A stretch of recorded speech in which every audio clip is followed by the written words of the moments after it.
The Duke of Blackwood required a wife. This was not a matter of sentiment, but of succession, a cold equation of duty and biology. His solicitor, Mr. Graves, had presented it as such, with lists of suitable ladies tabulated by lineage, dowry, and, most grimly, perceived fecundity. Alistair, the fifth Duke, had scanned the names with the same dispassionate eye he used to inspect a ledger of accounts or a line of tenant cottages. He was a man who operated on logic, a man for whom the world was a series of problems to be solved with maximum efficiency and minimum fuss. Love was a complication he had neither the time nor the inclination to entertain. His choice, Miss Eleanor Ainsworth, had been the most logical of all. Her family, though of good stock, teetered on the precipice of financial ruin, a fact that made them amenable. Her dowry was negligible, but the lands adjoining his northernmost estate, which would come as part of the arrangement, were not. She was reportedly healthy, educated, and possessed of a quiet disposition. The latter had been presented as a virtue. "A placid temperament, Your Grace," Mr. Graves had murmured, as if describing a well-behaved spaniel. "She will not cause any trouble." Trouble was the last thing Alistair wanted. His life was an ordered, structured affair, a fortress built of routine and responsibility. He had his work, his duties in the House of Lords, his carefully managed estates, and his even more carefully managed bachelor's establishment in London. A wife was to be a piece of that structure, not a wrecking ball. He met her twice before the wedding. The first was a stilted afternoon tea at her family's crumbling country house, the air thick with the scent of damp wool and desperation. She had sat beside her mother, a woman whose anxious fluttering was a constant, wearying presence.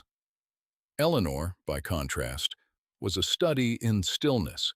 She answered his questions with a politeness so profound it bordered on invisibility. Her eyes, a shade of gray he found difficult to categorize, met his only briefly before returning to the teacup she held with unnerving steadiness. The second time was in Mr. Graves's office for the signing of the contracts. She had not spoken a word, merely inclining her head when a clause was explained to her, and affixing her signature to the documents with a neat, precise hand. He had noted the practicality of her script. It was devoid of the elaborate loops and flourishes favored by other women of her station. It was the script of a person who wrote not for pleasure, but for purpose. He had thought her plain, not homely, precisely, but unadorned. Her hair was a simple brown, her features were regular without being remarkable, and she dressed in a way that seemed designed to deflect attention. She was a blank canvas, and he had found that reassuring. A blank canvas could be placed on any wall without clashing with the decor. The day after the wedding, before they had even departed for his primary seat at Blackwood Manor, his friend Lord Finch had cornered him at their club. Finch was a man who thrived on gossip and lived for the folly of others. "Well, Blackwood," Finch had said, clapping him on the shoulder with unwelcome familiarity, "you've done it. Chained yourself to the altar of progeny. What's she like, this new Duchess of yours? I hear she's something of a mouse." Alistair had taken a slow sip of his brandy, the amber liquid, a familiar comfort. He considered the question. He had spent a wedding night of sterile courtesy with a woman who felt more like a stranger than any stranger he had ever met. She had been compliant and silent, entirely silent. "She will suffice," he had said, the words clipped. Finch, however, was not so easily deterred. "But a duchess must do more than suffice, my dear fellow. She must lead. She must host. She must charm and cajole and run that great mausoleum of yours. Can a mouse do that? They say she is too quiet to lead. The observation, though it came from a fool like Finch, resonated with a truth Alistair had already acknowledged to himself. A duchess was the mistress of a vast social and domestic machinery. She was a general, a diplomat, a chief executive. He had looked at the quiet, self-effacing woman who now bore his name and had seen none of those qualities. He had seen a clerk, perhaps, a librarian, not a leader. And so, with the casual cruelty of a man who has never had to consider the impact of his words, he had replied.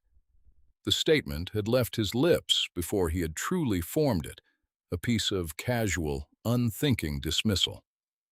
She is too quiet to lead, he had agreed, turning his attention back to his brandy. But she is also too quiet to interfere. It is a satisfactory arrangement. The words, of course, had not stayed in the club. Words like that never did. They had wings and a particular fondness for the ears of ladies' maids and footmen, who traded them like currency. Within a week, the Duke's assessment of his new duchess had completed its journey from a London club to the servants' quarters of his city house, and finally, tucked into a letter from a sympathetic cousin, it had traveled north to Blackwood Manor. It arrived 2 days before the new duchess herself. Eleanor read the letter in the small, private sitting room that had been assigned to her. The room was cold, the fire unlit, the furniture shrouded in dust covers as if the house itself were holding its breath. Her cousin's words were couched in pity and outrage, a torrent of sympathetic fury. But Eleanor's attention fixed on the quote at the heart of it, the 9 words that defined her new husband's perception of her. She is too quiet to lead. She read the sentence 3 times. She felt no anger. She felt no sorrow. The emotions were too raw, too large for the cramped space of her current existence. Instead, she felt a profound and chilling sense of clarity. It was as if a fog had lifted, revealing the stark, unpitying landscape of her marriage. He had not married a woman. He had acquired a property. He had not sought a partner. He had filled a position. And in his estimation, she was already failing at a job she had not yet begun. Very carefully, she folded the letter and tucked it into the sleeve of her dress. She did not weep. The Ainsworths had run out of tears generations ago. They had learned to run on resilience and pride instead. Her father had sold her to save his name. Her husband had bought her to secure his. It was a transaction, and he had just provided her with the terms of his satisfaction. He wanted quiet. He wanted non-interference. A slow, cold resolve settled in her heart. It was not a fiery thing, but a piece of ice, sharp and clear. He had made his assessment based on a complete absence of information. He had looked at her and seen nothing. He had mistaken her silence for emptiness, her stillness for weakness. Very well. She would give him quiet. She would give him an absence so complete, so profound, that he would one day be forced to notice the void where a woman was supposed to be. A door closed in her mind. It did not slam. It was a heavy oak door, and it swung shut with a quiet, decisive click, the lock turning with oiled precision. On his side, there was the world as he saw it. On her side, there was the world as it was. The new Duchess of Blackwood had arrived, and she was utterly, devastatingly quiet. Blackwood Manor was not a house. It was a principality, a sprawling behemoth of gray stone that had accreted over centuries. It dominated the landscape with the same unyielding authority as the Duke himself. It had 100 rooms, a staff of 50, and a budget that could have funded a small war. It was a machine, and for the past 5 years, since the death of the Dowager Duchess, It had been a machine without a driver. Alastair had managed it from a distance, through his steward, Mr. Hobbs. He reviewed the accounts, approved expenditures, and set policy from his London office. He believed it ran smoothly. He was a man who believed in systems, and he had implemented the best. What he failed to comprehend was that a house is not a factory. It is an organism, and his was ailing from a lack of attentive care. Eleanor saw it on her first day. She saw it in the film of dust on the grand chandelier in the entrance hall, a universe of tiny diamonds dimmed by neglect. She saw it in the slight fraying of the livery on the footman who took her wrap. She saw it in the face of the housekeeper, Mrs. Gable, a woman of fierce competence whose eyes were shadowed with a weariness that went beyond her years. Mrs. Gable had been expecting a command, a pronouncement, a tour of inspection from a new mistress eager to impose her will. Instead, the new Duchess gave her a brief, searching look and said, "You must be exhausted, Mrs. Gable. The house is immense." The housekeeper, a woman not easily surprised, found herself momentarily speechless. In that single sentence, the Duchess had acknowledged not the grandeur of the house, but the burden of it. She had seen the work, not the prize.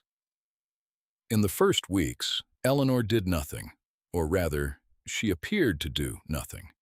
She was present, and she was absent. She was there, and she was not there. She took her meals with the Duke in a dining room so vast their conversation, had there been any, would have died of loneliness on its journey across the polished mahogany. He spoke to her of impersonal things, the weather, a bill in Parliament, the planned draining of a water meadow.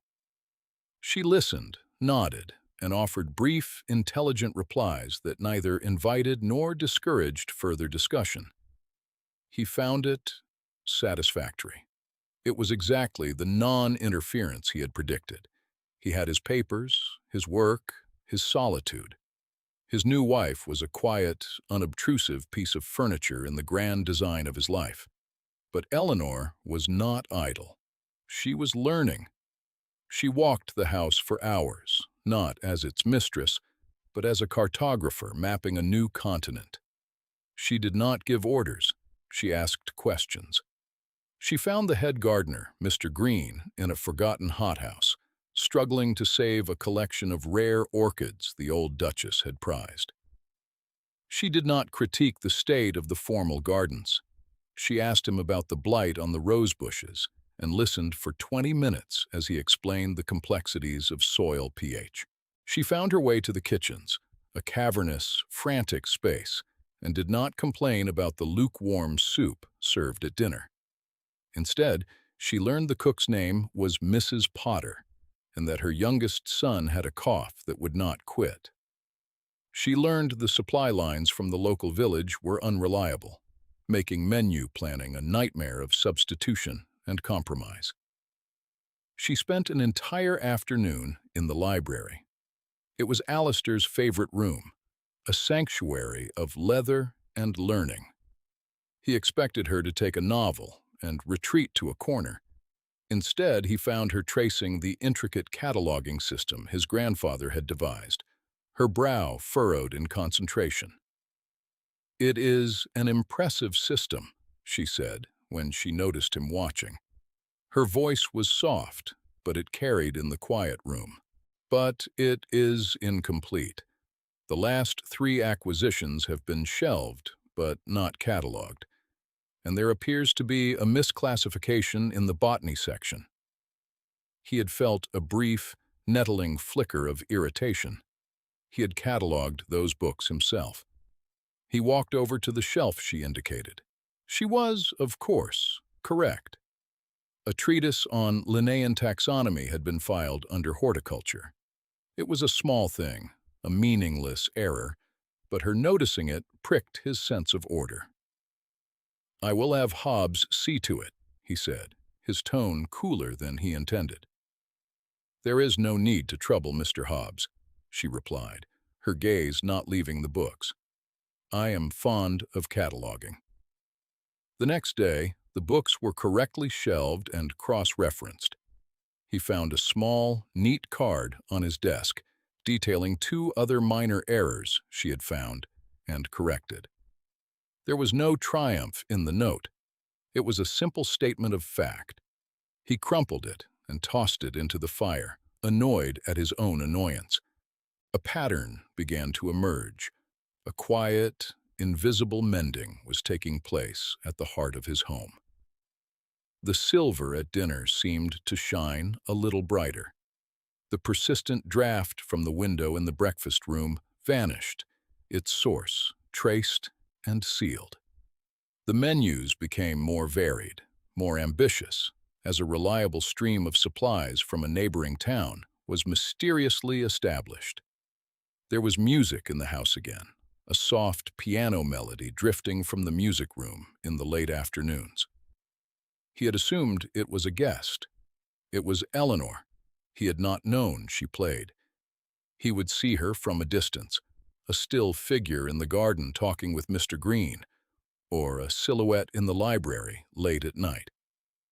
She was a ghost in her own home, her presence felt only in its effects.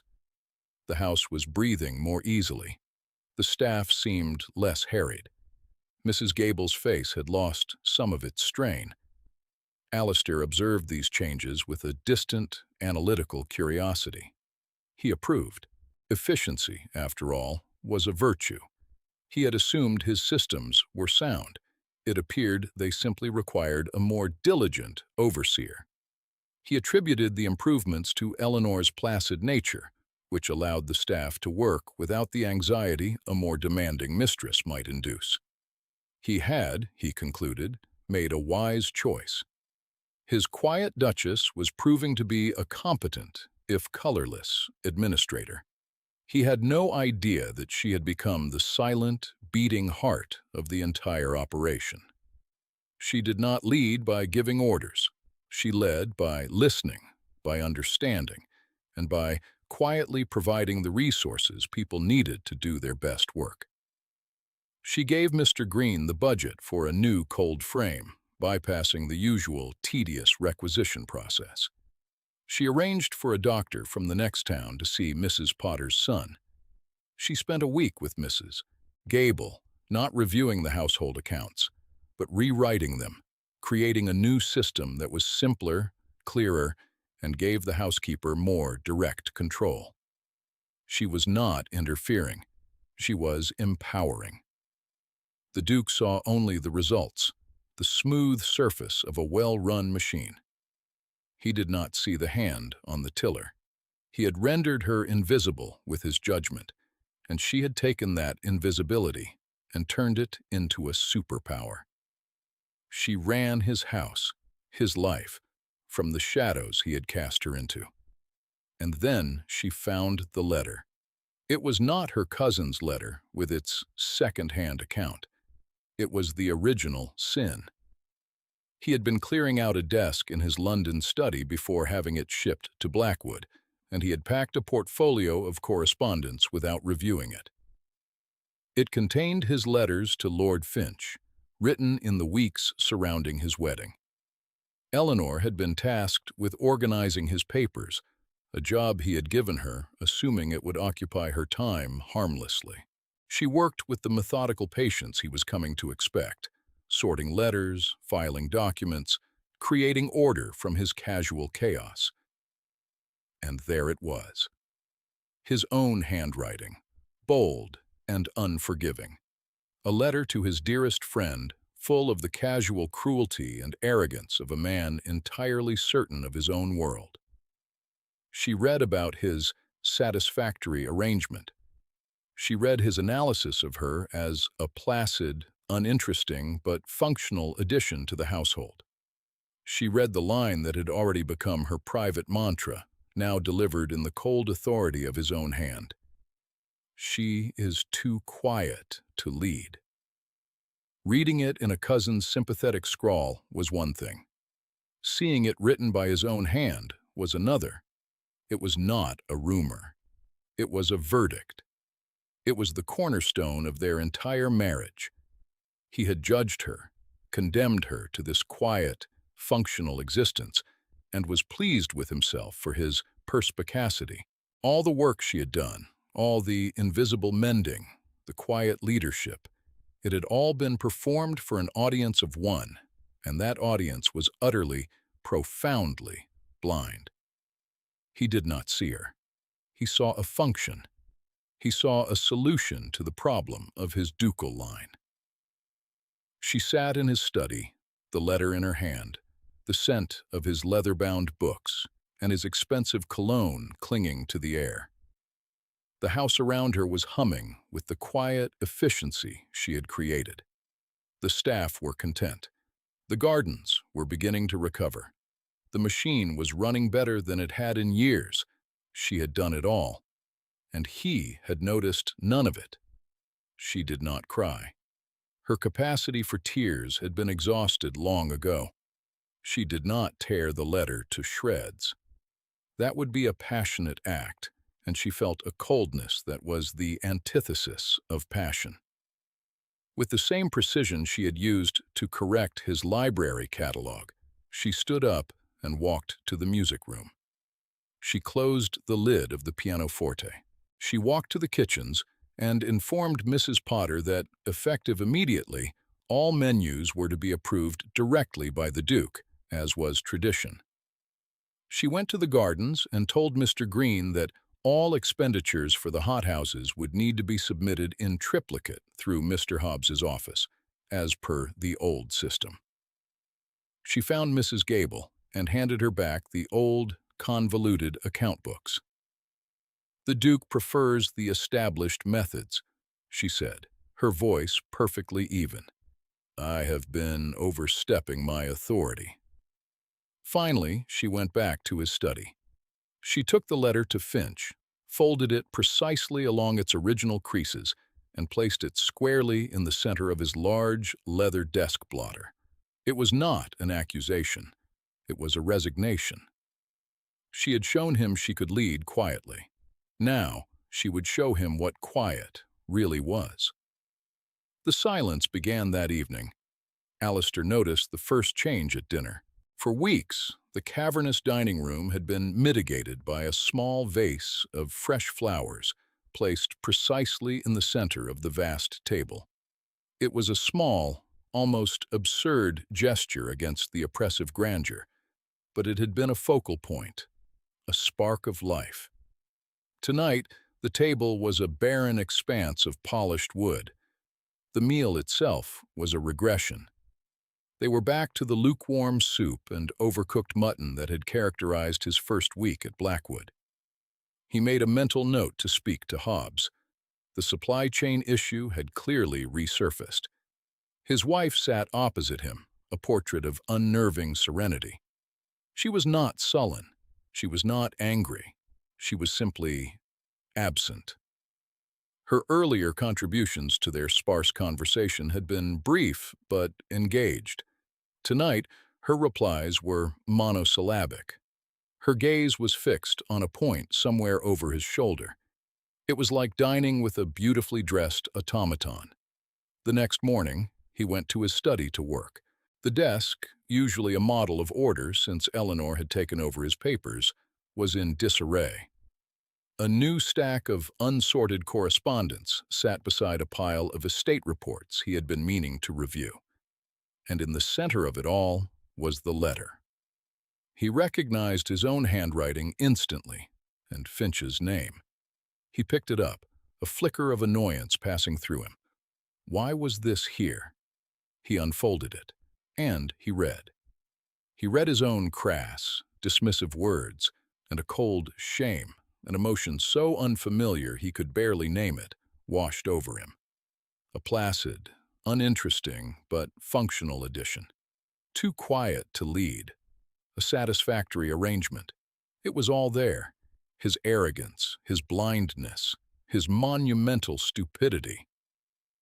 He looked at the letter, then at the chaotic state of his desk. He thought of the missing flowers. He thought of the terrible dinner. He thought of the silence that had descended on the house, a silence that was different from the quiet he had so prized. The old quiet had been peaceful. This new silence was a vacuum. It was the sound of an engine that had ceased. He sank into his chair, the letter clutched in his hand. Anaphora began its damning drumbeat in his mind. He thought about the library catalog, corrected with an expertise he had not possessed. He thought about the draft in the breakfast room, gone as if by magic. He thought about the sudden, miraculous improvement in the food, an improvement that had just as suddenly vanished. He thought about the music. The house had been filled with the soft, hesitant notes of a piano, a sound he had found unexpectedly soothing. He had not heard it yesterday. He realized now he would probably not hear it again. He had mistaken diligence for docility. He had confused competence with contentment. He had looked at a brilliant, subtle, and profoundly capable woman, and seen only a quiet, plain face. He had not seen her at all. The phrase from the letter echoed in his head. She is too quiet to lead. A bitter, self-mocking laugh escaped his lips. She had been leading. She had been leading the entire time. She had been leading his household, his staff, his life, and he had been too arrogant and too stupid to notice. She had not led with a raised voice, but with a raised standard. She had not commanded. She had enabled. She had built a better world around him, and he had not even sent her a thank you note. Worse, he had sent this damnable, cruel letter.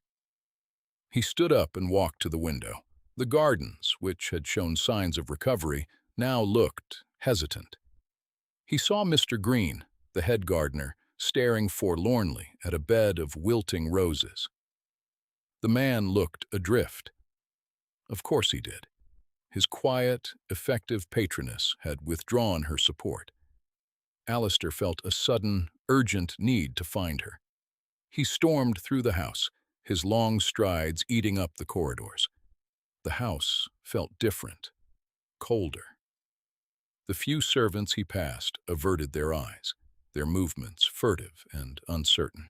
The brief, happy hum of the machine had been replaced by a discordant clatter. He had broken it.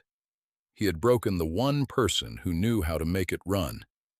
He found her in the one place she had not yet touched, the one part of the estate that remained a monument to neglect, the old, dilapidated conservatory at the far end of the west wing. It was a glass skeleton, panes missing like lost teeth, the air inside damp and smelling of rot and decay. In the center of it, a single, magnificent camellia bush had somehow survived, its waxy white blossoms a defiant splash of purity against the surrounding ruin. Eleanor stood before it, her back to him. She was not crying. She was simply looking at the flowers, her hands clasped behind her back. She was as still as the stone statues in the hall. "Eleanor," he said. Her name felt foreign on his tongue. He had almost exclusively referred to her as my wife or the Duchess. She did not turn. "Your Grace." Her voice was devoid of all emotion. It was the voice she had used on their first meeting, the voice of a polite stranger. They had gone backward.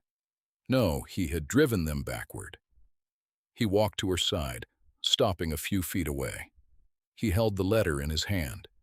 He had intended to apologize, to explain, to beg. But looking at her calm, remote profile, he knew that words of contrition were insufficient. They were just more noise. What was required was an admission, a confession. "I found this on my desk," he began, his voice rough. "I know," she said. "I put it there." "I wrote it," he said. It was a stupid thing to say, but he had to own it. Every word. "I know that, too." He took a breath, forcing himself to meet the cold judgment he knew he deserved. It is the single most foolish document I have ever produced, and I have signed treaties. This drew a reaction, a slight, almost imperceptible tightening at the corner of her mouth. It was not a smile, but it was a crack in the ice. "I was wrong," he said, and the two words were the hardest he had ever spoken. They were also the most true. I was wrong, not just in what I wrote, but in how I saw, in what I failed to see. He gestured vaguely with the hand not holding the letter.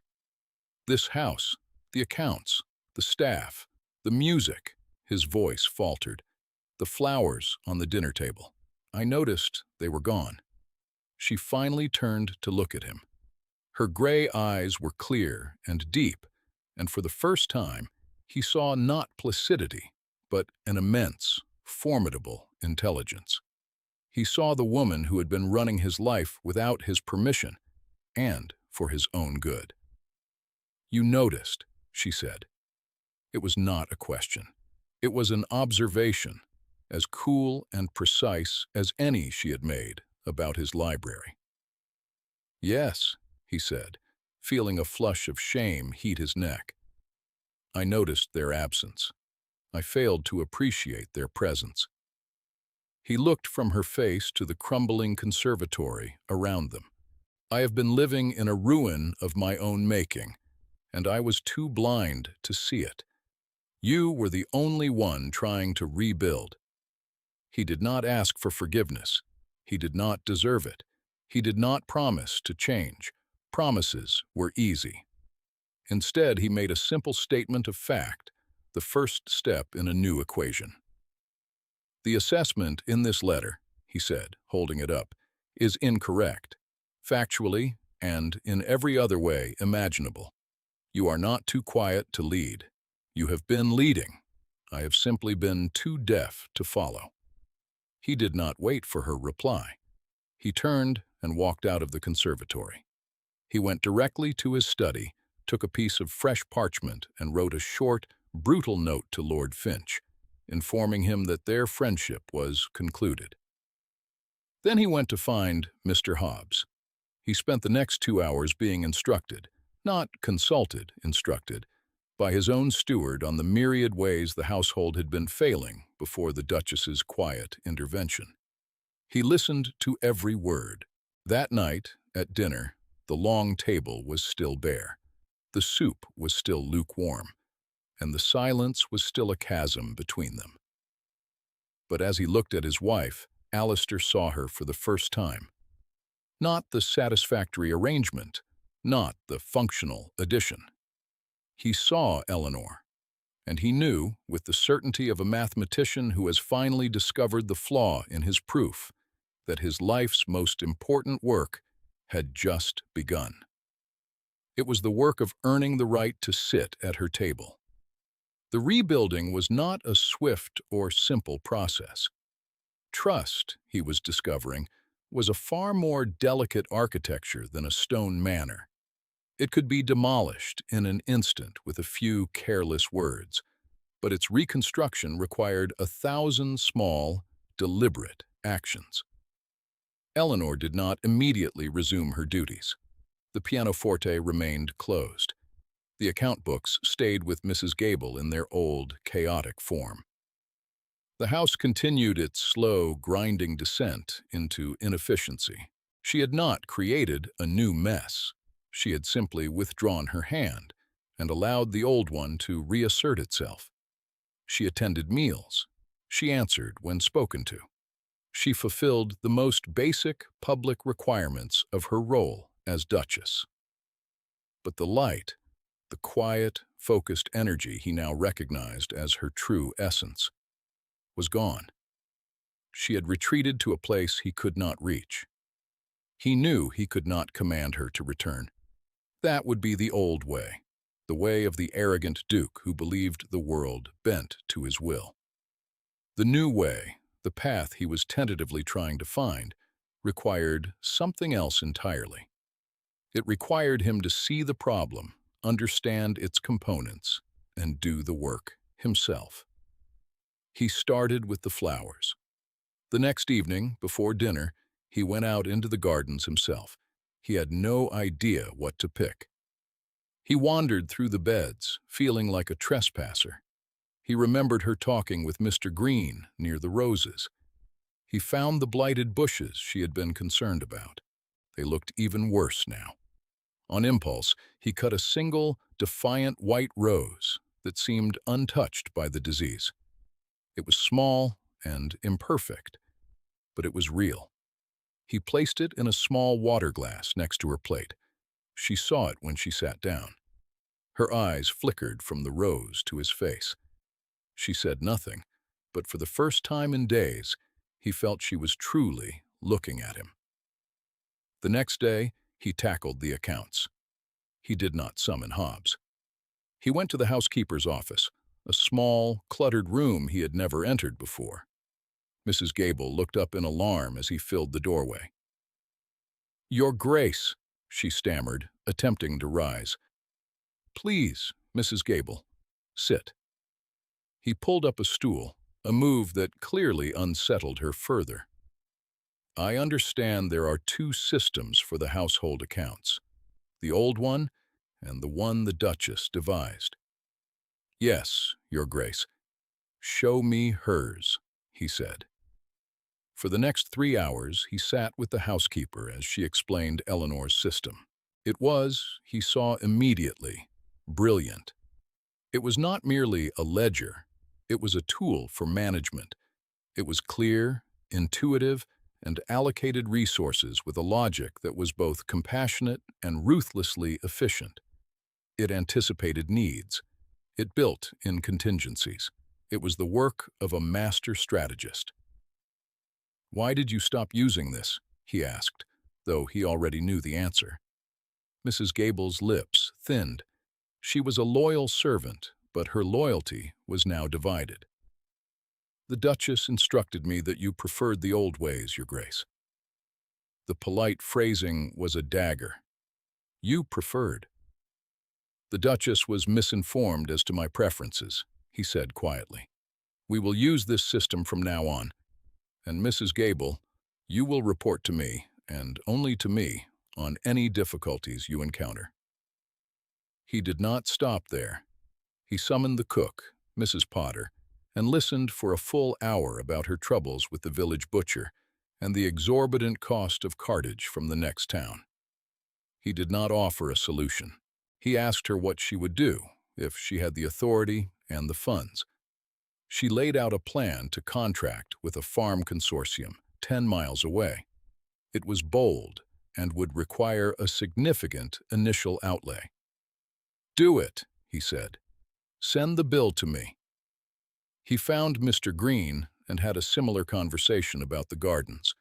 He learned about soil pH, about the need for new glass for the conservatory, about a strain of blight-resistant wheat the gardener was desperate to trial in the north field. He approved it all. He felt a strange, exhilarating sense of purpose. He was not just signing papers. He was engaging. He was helping. Slowly, tentatively, the house began to change again. But this time, Alistair knew where the changes were coming from. He was the one authorizing them. But the plans, he realized, were all hers. He was merely executing the strategy she had already laid out. He was following her lead. Eleanor watched all this from her careful distance. She saw the new account books in use. She heard the gossip from the kitchens about the Duke's sudden interest in supply chains. She saw the wagons of new glass arriving for the conservatory. She said nothing. She offered no praise, no encouragement. This was not a test she had set, but it was a test nonetheless. Was this a fleeting performance born of guilt, or was it a fundamental change? The turning point came a month after the discovery of the letter. Lord Finch, either too arrogant or too stupid to understand the finality of Alistair's note, arrived at Blackwood unannounced. He clearly believed that a minor spat between friends could be smoothed over with a bottle of good claret and a shared joke at a woman's expense. Alistair and Eleanor were in the breakfast room when the butler, with a look of pure dread, announced his arrival. "Finch," Alistair said, his voice flat and cold. "Here!" Before he could give an order, Finch himself breezed into the room, all unwarranted bonhomie. "Alistair, my dear fellow, and the Duchess, enchanting as ever." He bowed low over Eleanor's hand, his eyes glittering with mischief. "I trust you are enjoying the rustic life? Not too quiet for you, is it?" The barb was aimed at her, but the poison was meant for Alistair. It was a reminder of their old complicity. Eleanor's face remained a mask of polite neutrality. She withdrew her hand. Alistair rose slowly from his chair. He did not raise his voice. He spoke with a chilling precision that was far more terrifying than any shout. "Finch," he said, "you are not welcome in this house. You are not welcome at my table, and you will not speak to my wife." Finch's jovial mask slipped. "Here now, Blackwood, it was just a bit of sport. Can't a man have a jest with an old friend?" "We are not friends," Alistair stated. "Friends do not mock each other's wives. Friends do not mistake cruelty for wit. A friend, had he any sense, would have recognized the letter I sent him as the end of an acquaintance, not the opening of a negotiation." He walked to the bell pull. "You have 2 minutes to get in your carriage before I have my groomsmen escort you off my land." I would not test their patience. He turned his back on Finch and looked directly at Eleanor. In front of the sputtering lord and the frozen butler, he held her gaze. It was a public declaration, a realignment of loyalties. He was choosing her, not just in private, but in public. Finch, for once in his life, was speechless. He flushed a dark, mottled red, shot a look of pure venom at Eleanor, and stormed from the room. The silence he left behind was thick with unspoken things. Eleanor looked at her husband. He had not done it for her, not really. He had done it for himself, for the man he was trying to become. But in doing so, he had defended her honor in a way that mattered. He had not just refuted the insult, he had banished the source of it. That afternoon, for the first time in a month, Alistair heard the sound of a piano from the music room. The melody was not the hesitant, exploratory tune he remembered. It was a piece by Scarlatti, complex, confident, and brilliant. He did not go to her. He did not want to interrupt. He simply stood in the hall and listened, and for the first time in his life, the Duke of Blackwood understood what joy sounded like. That evening, at dinner, there were 2 flowers by her plate. A white rose from the garden and a single, perfect white camellia. He must have climbed into the ruined conservatory to get it. She looked at the flowers, then at him. "The conservatory glass you ordered has arrived," she said. Her voice was quiet, but it was her real voice, the one he had heard discussing soil pH and library science. "I know," he said. I was hoping you might have some thoughts on the restoration." A small, genuine smile touched her lips. It transformed her face, lighting it from within. He realized with a jolt that she was not plain at all. She was beautiful. He had simply never been looking properly. "I might," she said. "I have a few ideas." The chasm between them had not vanished, but she had just thrown him a rope. The rebuilding of the conservatory became the rebuilding of their marriage. It was a shared project, a neutral ground where they could learn to speak a new language. Eleanor, it turned out, did not just have a few ideas. She had a complete architectural and botanical plan that she had sketched out in a notebook years ago. during her lonely first weeks at Blackwood. It was a vision not of restoration, but of resurrection. She wanted to transform the derelict structure into a vast, light-filled library and reading room, with the plants integrated into the space. Shelves of books would line the brick walls, and comfortable chairs would be nestled among ferns and lemon trees. The magnificent camellia bush would be its heart. When she showed him the drawings, Alistair was stunned. They were professional, detailed, and breathtakingly ambitious. This is more than a conservatory, Eleanor. A house like this needs a heart, she had replied simply. The dining room is too formal. The ballroom is for performance. A library should be a place of quiet growth, for people as well as plants.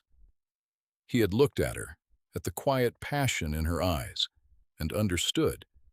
She was not just designing a room, she was designing a future, their future. He threw himself into the project with an energy that startled the estate workers. He was there every day, not as a duke giving orders, but as a partner in the enterprise. He learned the difference between load-bearing walls and decorative follies. He debated the merits of different glazing techniques with the craftsmen. He listened as Eleanor explained her intricate plans for irrigation and temperature control. Her mind, a seamless blend of the practical and the poetic. During these long days, they began to talk, truly talk. He learned about her childhood, about her love for mathematics, and her frustration at an education that was designed to make her ornamental.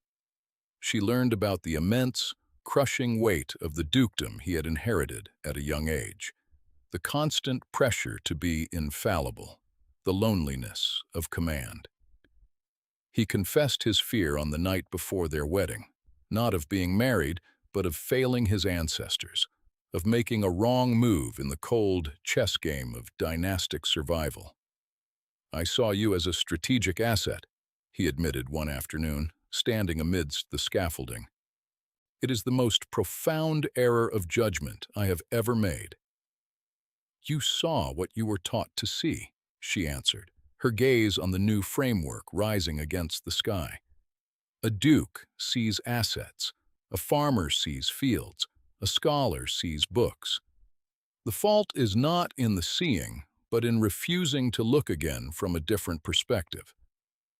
Her absolution was not a pardon, it was a challenge. It pushed him to keep looking, to keep learning. He started reading the books she recommended, poetry and philosophy that had no practical application, but which opened up new territories in his mind. He found she had a dry, wicked wit that emerged when she felt safe. She could mimic his pompous political colleagues with devastating accuracy, and her commentary on the local gentry was both insightful and hilarious. He had married a quiet mouse and discovered she was a lioness with a library card and a talent for satire. The irony was not lost on him. As the conservatory took shape, so did their life together. The house was no longer a machine, but a home. Meals were no longer silent, formal affairs. They often took them on a small table set up amidst the pleasant chaos of the construction, debating a design choice, or simply sharing a comfortable silence. The silence between them was different now. It was not a void, but a space. It was the quiet of two people reading in the same room, their presence a comfort to one another. It was the stillness of a shared glance across a garden. He learned that her quietness was not an absence of thought, but a presence of it. She did not speak unless she had something to say. It was a quality he came to admire and then to emulate. He started talking less and listening more. One evening, months later, they stood in the nearly completed conservatory. The glass was all in place, and the setting sun cast long, golden rays through the room, illuminating the dust motes dancing in the air. The camellia bush stood proudly in its new, vast pot, its leaves green and glossy. "It's beautiful," he said. "It will be," she corrected gently, "once the books are here." He turned to her, taking her hand. Her fingers, which had once felt so foreign and fragile in his, now felt like an anchor. "Eleanor," he began, his voice thick with an emotion he no longer tried to hide. "The original contract between us was a matter of lands and titles. It was a transaction. I would like to propose a new one." She looked at him, her gray eyes searching his. "What are the terms?" she asked, a ghost of her former caution in her voice. "There are no terms," he said. "There is no debt, no duty, no satisfactory arrangement, only this." He raised her hand to his lips. "Only a man who was blind, and who is, with your patient help, learning to see. A man who loves his wife not for her utility, but for herself, for her wit and her strength and her brilliant mind, for the way she leads without ever raising her voice." He saw the sheen of tears in her eyes, and for the first time he was not afraid of them. They were not tears of sorrow or resignation. They were the tears of a long winter's frost finally melting in the spring sun. "Alistair," she whispered, and the sound of his given name from her lips was a symphony. "I accept your terms," she said, her voice soft but firm. And then she smiled, that brilliant, transformative smile that was his alone. On one condition. He raised an eyebrow, a matching smile playing on his own lips. "Name it." "The botany section," she said, her eyes twinkling with the wit he now adored, "is to be organized by my system, not your grandfather's. It is woefully outdated." He laughed, a full, genuine laugh that echoed in the soaring glass space. "Consider it done, Your Grace." He drew her into his arms, and in the heart of the house they were rebuilding together. The Duke and his Duchess sealed their new contract, not with ink and parchment, but with a kiss that promised a lifetime of quiet growth, shared discovery, and a love that had finally, truly, come into view. A year later, the Duke of Blackwood sat in a comfortable armchair in the new library, a book open but unread in his lap. The late afternoon sun streamed through the vast panes of glass, illuminating the room in a warm, golden light. The air was fragrant with the scent of jasmine, lemon blossoms, and old paper. It was a symphony of smells he now associated with peace. The library was the marvel of the county. It was alive. Books and plants grew side by side. Children from the estate were allowed in on Tuesdays to read in a specially designated corner, a revolutionary idea of Eleanor's that had initially scandalized the neighboring landowners and then shamed them into imitation. The heart of the house was now beating for the whole community. His gaze drifted from his book to the center of the room. Eleanor was there, her back to him, showing Mrs. Gable's young son, his cough long gone, how to press a flower between the pages of a book. Her voice was a low, gentle murmur, patient and clear. She was not wearing a formal gown, but a simple, practical dress that allowed her to kneel on the floor without impediment. Motherhood, which had come to her 6 months prior, had only amplified her quiet competence. In a cradle nearby, nestled amongst the ferns, slept Alistair George, the heir to the dukedom. His existence was not the cold fulfillment of a duty, but the joyful, noisy, and often messy symbol of a love Alistair had never believed he would find. The baby was not a strategic asset. He was their son. Alistair thought back to the man he had been 2 years ago, the man who had looked at the woman before him and seen only a satisfactory arrangement. The man who had valued silence because he mistook it for submission, who had craved non-interference because he was terrified of being found wanting. That man was a stranger to him now, a ghost who haunted a colder, dimmer house. His journey had been one of learning to see, but it was more than that. It was learning to listen to the silence and understand its language. It was discovering that true leadership was not about the volume of one's voice, but the depth of one's understanding.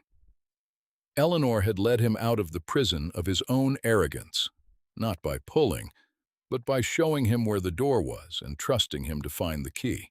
She must have felt his gaze, for she turned and smiled at him.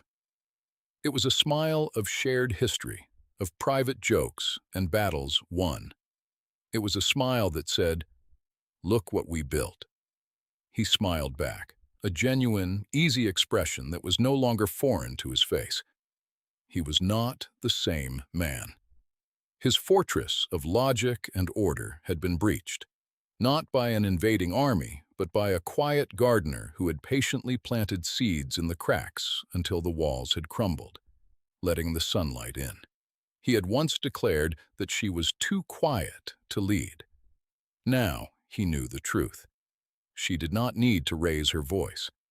When she spoke, the world leaned in to listen, and he, the Duke of Blackwood, was her most devoted student, content to follow her quiet, extraordinary lead for the rest of his days.